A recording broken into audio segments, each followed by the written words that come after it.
You thought remote work would set you free. No traffic, no awkward small talk, work in your pajamas, answer emails from the beach. A dream, right?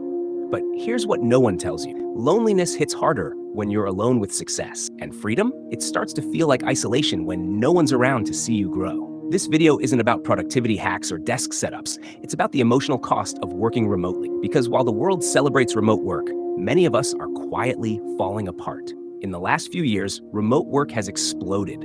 People quit their 9-to-5s, digital nomads emerged, and suddenly, work from anywhere became the dream. But after the filters and Instagram stories fade, a different reality sets in. One nobody warned us about. This is for the freelancers, remote employees, solo founders, and anyone sitting in a quiet room with a glowing laptop, wondering, why does this feel empty? Let's dive deep into the unspoken psychological side of remote work and why your mental health might be silently paying the price. When you first go remote, the freedom feels like a high. You can wake up late. No one checks what you're wearing. You're finally free. But soon, freedom without structure becomes a trap.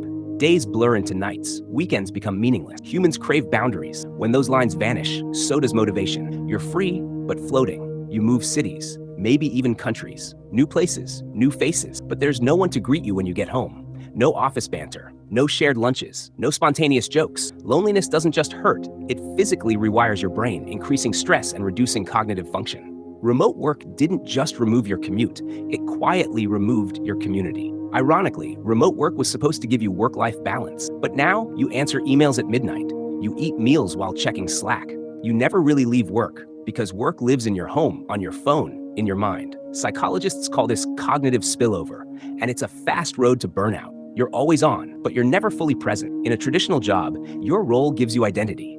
You're the team lead, the marketing man. Now, you're just online. Remote workers often report feeling invisible, forgotten. Worse, we tie self-worth to productivity. So if we have a slow week, we don't just feel unproductive, we feel worthless. This is a silent identity crisis playing out on millions of laptops. To compensate, many remote workers overcompensate. They work longer hours, join every Zoom call, post constantly on LinkedIn to stay visible. But beneath that hyper-productivity is fear. Fear of being replaced, forgotten. And that fear wears a professional mask that's always smiling, even when it's tired. Human connection isn't just about talking. It's about being seen, felt, mirrored. Remote meetings can't replicate eye contact, subtle body language, or shared presence. As social creatures, our nervous systems regulate with others. When we lose that, our emotional regulation suffers. Anxiety increases, focus drops, and emotional resilience weakens. Remote work gives you endless choices: where to live, when to work, what to eat. But endless freedom creates decision fatigue. The brain tires with too many micro decisions. And that tiredness isn't physical, it's emotional. Over time, people feel overwhelmed, not because they're working too much, but because they're deciding too much. Is remote work the problem? Not exactly. The problem is isolation without intention, freedom without structure, productivity without human connection. The fix isn't to run back to the office. It's to redesign remote life with rituals, relationships, and real rest. You need community, even if it's virtual, boundary, even if you're your own boss, and self-compassion, especially when no one else is watching.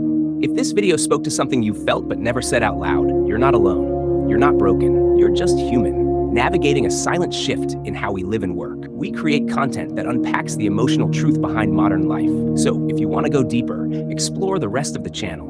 And if this helped, share it with someone working remotely. They might need it more than you know. Subscribe, stay grounded, and take care of yourself, not just as a worker, but as a